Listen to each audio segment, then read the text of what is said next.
जय संतोषी माता। एक बुढ़िया थी, उसके 7 बेटे थे। 6 कमाने वाले थे जबकि एक निकम्मा था। बुढ़िया 6 बेटों की रसोई बनाती, भोजन कराती और उनसे जो कुछ जूठन बचती वह 7वें व सबसे छोटे बेटे को दे देती। एक दिन वह पत्नी से बोला, देखो मेरी माँ मुझसे कितना प्रेम करती है। वह बोली, क्यों नहीं, सबका जूठा जो तुमको खिलाती है। वह बोला, नहीं, ऐसा नहीं हो सकता, मैं जब तक आंखों से ना देख लूं मान नहीं सकता। बहू हंसकर बोली, देख लोगे तब तो मानोगे। कुछ दिन बाद त्योहार आया। घर में 7 प्रकार के भोजन और चूरमे के लड्डू बने। वह जांचने के लिए सिर दुखने का बहाना बनाकर पतला वस्त्र ओढ़कर रसोई घर में सो गया। वह कपड़े में से सब कुछ देखता रहा। 6 भाई भोजन करने आए। उसने देखा माँ ने उनके लिए सुंदर सुंदर आसन बिछाए हैं और अलग अलग तरह की रसोई परोसी है और आग्रह करके उन्हें खाना खिलाया है। वह देखता रहा। 6 भाई भोजन करके उठे तब माँ ने उनकी झूठी थालियों में से लड्डुओं के टुकड़े उठाकर एक लड्डू बनाया। जूठन साफ कर कर बुढ़िया माँ ने उसे पुकारा, बेटा 6 भाई भोजन कर गए हैं, अब तू ही बाकी है, उठ, तू कब खाएगा। वह कहने लगा, माँ मुझे भोजन नहीं करना, अब मैं परदेश जा रहा हूँ। माँ ने कहा, कल जाता हो तो आज चला जा। वह बोला, हाँ आज ही जा रहा हूँ। यह कहकर वह घर से निकल गया। चलते समय पत्नी की याद आ गई। वह गौशाला में उपले थाप रही थी। वहां जाकर बोला, हम जावे परदेश आवेंगे कुछ काल, तुम रहियो संतोष से धर्म अपनो पाल। उसकी पत्नी ने कहा, जाओ पिया आनंद से हमारो सोच हटाए, राम भरोसे हम रहे ईश्वर तुम्हें सहाय। 2 निशानी आपन देख धरू में धीर, सुधी मती हमारी बिसारियो रखियो मन में गंभीर। वह बोला, मेरे पास तो कुछ नहीं, यह अंगूठी है तो तुम ले लो और अपनी कुछ निशानी मुझे दे दो। वह बोली, मेरे पास क्या है, यह गोबर भरा हाथ है। यह कहकर उसकी पीठ पर गोबर के हाथ की थाप मार दी। वह चल दिया। चलते चलते दूर देश पहुंचा। वहां एक साहूकार की दुकान थी। वहां जाकर कहने लगा, भाई मुझे नौकरी पर रख लो। साहूकार को जरूरत थी तो उसने उसको काम पर रख लिया। उसने पूछा, तनख्वाह क्या दोगे। साहूकार ने कहा, काम देखकर तनख्वाह मिलेगी। साहूकार की नौकरी मिली। वह सुबह 7 बजे से 10 बजे तक नौकरी करने लगा। कुछ दिनों में दुकान का सारा लेन देन, हिसाब किताब, ग्राहकों को माल बेचना, सारा काम करने लगा। साहूकार के 7-8 नौकर थे, वे सब चक्कर खाने लगे। यह तो बहुत होशियार बन गया। सेठ ने भी काम देखा और 3 महीने में ही उसे आधे मुनाफे का हिस्सेदार बना लिया। वह कुछ वर्षों में ही नामी सेठ बन गया और मालिक सारा कारोबार उस पर छोड़कर चला गया। इधर उसकी पत्नी को सास ससुर दुख देने लगे। सारी गृहस्थी का काम करा के उसे लकड़ी लेने जंगल में भेज देते। इस बीच घर के आटे से जो भूसी निकलती उसकी रोटी बनाकर रख दी जाती और फूटे नारियल की नारेली में पानी दिया जाता। एक दिन वह लकड़ी लेने जा रही थी।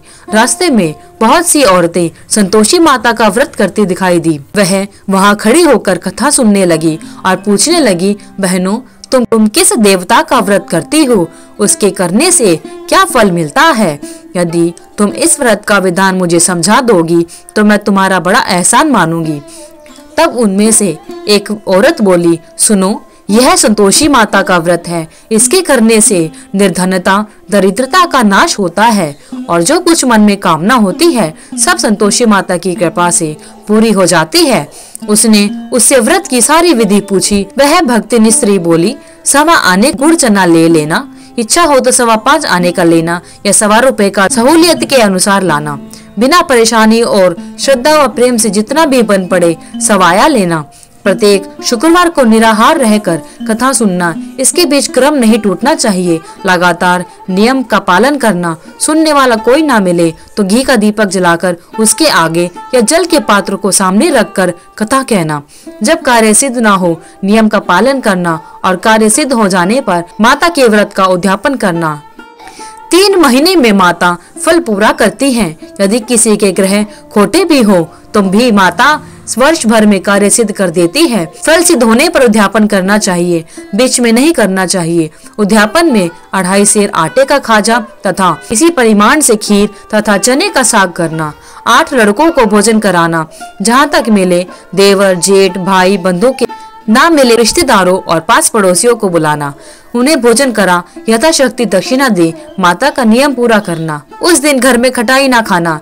यह सुन बुढ़िया के लड़के की बहू चल दी। रास्ते में लकड़ी के बोझ को बेच दिया और उन पैसों से गुड़ चना ले माता के व्रत की तैयारी कर आगे चली और सामने मंदिर देखकर पूछने लगी, यह मंदिर किसका है? सब कहने लगे, संतोषी माता का मंदिर है। यह सुनकर माता के मंदिर में जाकर चरणों में लौटने लगी, दीन हो विनती करने लगी, माँ मैं निपट अज्ञानी हूँ, व्रत के कुछ भी नियम नहीं जानती, मैं दुखी हूँ। हे माता जगत जननी, मेरा दुख दूर कर, मैं तेरी शरण में हूँ। माता को दया आई। एक शुक्रवार बीता कि दूसरे को उसके पति का पत्र आया और तीसरे शुक्रवार को उसका भेजा हुआ पैसा आ पहुँचा। यह देख जेठ जेठानी मुंह सिकोड़ने लगे, लड़के ताने देने लगे। काकी के पास पत्र आने लगे, रुपया आने लगा। अब तो काकी की खातिर बढ़ेगी। बेचारी सरलता से कहती, भैया कागज आवे रुपया आवे, हम सबके लिए अच्छा है। ऐसा कहकर आंखों में आंसू भरकर संतोषी माता के मंदिर में आ मातेश्वरी के चरणों में गिरकर रोने लगी। माँ मैंने तुमसे पैसा कब मांगा है? मुझे पैसे से क्या काम है? मुझे तो अपने सुहाग से काम है। मैं तो अपने स्वामी के दर्शन मांगती हूँ। तब माता ने प्रसन्न होकर कहा, जा बेटी तेरा स्वामी आएगा। यह सुनकर खुशी से बावली होकर घर में जा काम करने लगी। अब संतोषी माँ विचार करने लगी, इस भोली पुत्री को मैंने कह तो दिया कि तेरा पति आएगा, लेकिन कैसे? वह तो इसे स्वप्न में भी याद नहीं करता। उसे याद दिलाने को मुझे ही जाना पड़ेगा। इस तरह माताजी उस बुढ़िया के बेटे के पास जा स्वप्न में प्रकट हो कहने लगी, साहूकार के बेटे सो रहा है या जागता है? वह कहने लगा, माता सोता भी नहीं जागता भी नहीं, कहो क्या आज्ञा है? माँ कहने लगी, तेरे घर बार कुछ है कि नहीं? वह बोला, मेरे पास सब कुछ है माँ बाप बहू है, क्या कमी है? माँ बोली, भोले पुत्र तेरी बहू घोर कष्ट उठा रही है, तेरे माँ बाप उसे परेशानी दे रहे हैं, वह तेरे लिए तरस रही है, तू उसकी सुध ले। वह बोला, हाँ माता जी यह तो मुझे मालूम है, परंतु जाऊं कैसे?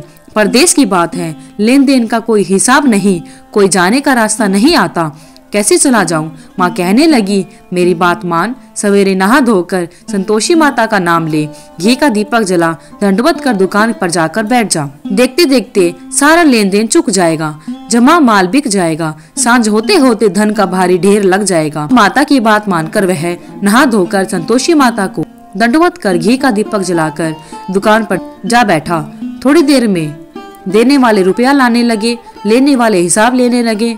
कोठे में भरा सारा सामान खरीदार नकद दाम पर ले गए। शाम तक धन का भारी ढेर लग गया। मन में माता का नाम ले चमत्कार देख प्रसन्न हो घर जाने के लिए गहना कपड़ा सामान खरीदने लगा। यहाँ काम से निपट तुरंत घर को रवाना हुआ। उधर उसकी पत्नी जंगल में लकड़ी लेने जाती है। लौटते वक्त माताजी के मंदिर में विश्राम करती है। वह तो उसके प्रतिदिन रुकने का जो स्थान था। धूल उड़ती देख वह माता से पूछती है, हे माता यह धूल कैसी उड़ रही है? माता कहती है, हे पुत्री तेरा पति आ रहा है, अब तू ऐसा कर लकड़ियों के 3 बोझ बना ले, एक नदी के किनारे रख और दूसरा मेरे मंदिर पर व तीसरा अपने सिर पर। तेरे पति को लकड़ियों का गट्ठर देख मोह पैदा होगा, वह यहाँ रुकेगा, नाश्ता पानी खाकर माँ से मिलने जाएगा, तब तू लकड़ियों का बोझ उठाकर जाना और चौक पर गट्ठर डालकर जोर से आवाज लगाना, लो सासू जी लकड़ियों का गट्ठर लो, भूसे की रोटी दो, नारियल के खेपड़े में पानी दो, आज मेहमान कौन आया है। माता जी से बहुत अच्छा कहकर वह प्रसन्न मन से लकड़ियों के 3 गट्ठर बनाए, एक नदी के किनारे पर और एक माताजी के मंदिर पर रखा। इतने में मुसाफिर आ पहुंचा। सूखी लकड़ी देखकर उसकी इच्छा हुई कि हम यहीं विश्राम करें और भोजन बनाकर खा पीकर गांव जाएं। इसी तरह रुककर भोजन बना, विश्राम करके गांव को गया। सबसे प्रेम से मिला। उसी समय सिर पर लकड़ी का गट्ठर लिए वह उतावली सी आती है। लकड़ियों का भारी बोझ आंगन में डालकर जोर से 3 आवाजें लगाती है, लो सासू जी लकड़ियों का गट्ठर लो, भूसी की रोटी दो, आज मेहमान कौन आया है। यह सुनकर उसकी सास बाहर आकर अपने दिए हुए कष्टों को बुलाने के लिए बहू कहती है, बहू ऐसा क्यों कहती हो, तेरा मालिक ही तो आया है, आ बैठ, मीठा भात खा, भोजन कर, कपड़े पहन। उसकी आवाज सुन उसका पति बाहर आता है, अंगूठी देख व्याकुल हो जाता है। माँ से पूछता है, माँ यह कौन है? माँ बोली, बेटा यह तेरी बहू है। जब से तू गया है तब से सारे गांव में भटकती फिरती है, घर का कामकाज कुछ नहीं करती, 4 पहर आकर खा जाती है। वह बोला, ठीक है माँ, मैंने इसे भी देखा है और तुम्हें भी, अब दूसरे घर की ताली दो, उसमें रहूंगा। माँ बोली, ठीक है जैसी तेरी मर्जी। तब वह दूसरे मकान की 3री मंजिल का कमरा खोल सारा सामान जमाया। एक दिन में राजा के महल जैसा ठाट बाट बन गया। अब क्या था, बहू सुख भोगने लगी। इतने में शुक्रवार आया। उसने पति से कहा, मुझे संतोषी माता के व्रत का उद्यापन करना है। पति बोला, खुशी से कर लो। वह उद्यापन की तैयारी करने लगी। जेठानी के लड़कों को भोजन के लिए कहने गई। उन्होंने मंजूर किया, परंतु पीछे से जेठानी ने अपने बच्चों को सिखाया, देखो भोजन के समय खटाई मांगना, जिससे उसका उद्यापन पूरा ना हो। लड़के जिमने आए, खीर खाना पेट भरकर खाया, परंतु बाद में खाते ही कहने लगे, हमें खटाई दो, खीर खाना हमको भाता नहीं, देखकर अरुचि होती है। वह कहने लगी, भाई खटाई किसी को नहीं दी जाएगी, यह तो संतोषी माता का प्रसाद है। लड़के उठ खड़े हुए, बोले, पैसा लाओ। भोली बहू कुछ जानती नहीं थी, उन्हें पैसे दे दिए। लड़के उसी समय हट करके इमली खटाई लेकर खाने लगे। यह देखकर बहू पर माता जी ने कोप किया। राजा के दूत उसके पति को पकड़ कर ले गए। जेठ जेठानी मन माने वचन कहने लगे, लूट लूट कर धन इकट्ठा कर लाया है, अब सब मालूम पड़ जाएगा, जब जेल की मार खाएगा। बहू से यह सहन नहीं हुआ। रोती हुई माता जी के मंदिर गई, कहने लगी, हे माता तुमने क्या किया? हंसाकर अब तो को रुलाने लगी। माता बोली, बेटी तूने उद्यापन करके मेरा व्रत भंग किया है। वह कहने लगी, माता मैंने कुछ अपराध किया है, मैंने तो भूल से लड़कों को पैसे दिए थे, मुझे क्षमा करो, मैं फिर तुम्हारा उद्यापन करूंगी। माँ बोली, अब भूल मत करना। वह कहती है, अब भूल नहीं होगी, अब बतलाओ वे कैसे आवेंगे? माँ बोली, जा पुत्री, तेरा पति तुझे रास्ते में आता मिलेगा। वह निकली, राह में आपत्ति आता मिला। उसने पूछा, कहाँ गए थे?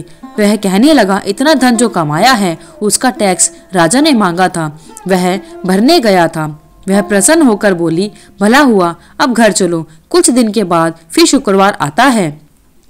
उसने अपने पति से कहा कि मुझे फिर माता का उद्यापन करना है। फिर पति ने कहा, करो, खुशी से करो। बहू फिर से जेठ के लड़कों को भोजन को कहने गई। जेठानी ने 1-2 बातें सुनाई और सब लड़कों को सिखाने लगी, तुम लोग पहले ही खटाई मांगना। लड़के भोजन से पहले कहने लगे, हमें खीर नहीं खानी, हमारा जी बिगड़ता है, कुछ खटाई खाने को दो। उसने कहा, खटाई किसी को नहीं मिलेगी, आना है तो आओ। वह ब्राह्मण के लड़के लाकर भोजन कराने लगी। यथाशक्ति दक्षिणा की जगह 1-1 फल उन्हें दिया। संतोषी माता प्रसन्न हुई।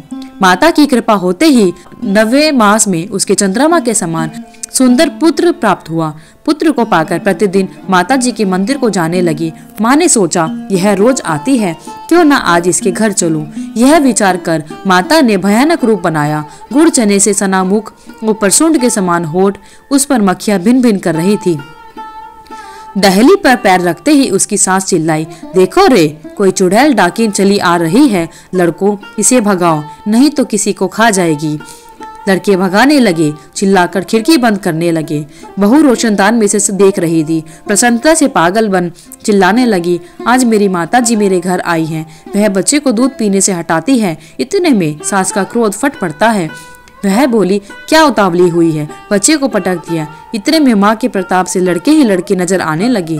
वह बोली, माँ मैं जिसका व्रत करती हूँ यह वही संतोषी माता है। सबने माता जी के चरण पकड़ लिए और विनती करने लगे कि हे माता, हम मूर्ख हैं, अज्ञानी हैं, तुम्हारे व्रत की विधि हम नहीं जानते। व्रत भंग कर हमने बड़ा अपराध किया है। जग माता, आप हमारा अपराध क्षमा करो। इस प्रकार माता प्रसन्न हुई। बहू को प्रसन्न हो जैसा फल दिया वैसा माता सबको दे, जो पढ़े उसका मनोरथ पूर्ण करे। बोलो संतोषी माता की जय।